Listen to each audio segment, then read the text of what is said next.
کہ الیوم اکملت لکم دینکم واتممت علیکم نعمتی وردیت لکم الاسلام دینا، آج میں نے تمہارا دین تمہارے لیے مکمل کر دیا۔ الیوم اکملت لکم دینکم، یہ آیت جو ہے یعنی مدینے کی ہے، آج میں نے تمہارا دین تمہارے لیے مکمل کر دیا۔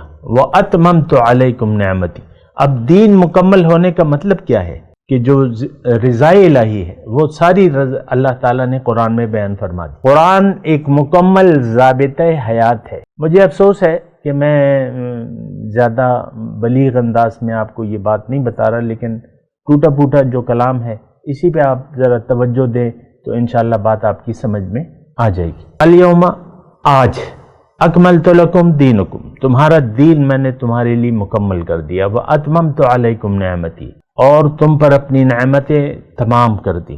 تو نعمتیں تو یعنی ظاہری نعمتیں تو ہیں، اس کا تو تذکرہ کیا، لیکن اصل جو نعمت خدا بندی ہے وہ ہدایت خدا بندی ہے۔ یقصون علیکم آیاتی واتممت علیکم نعمتی وردیت لکم الاسلام دینا، اور میں راضی ہوں تمہارے لیے دین اسلام پر کہ وہ تمہارا طریقہ زندگی ہوگا۔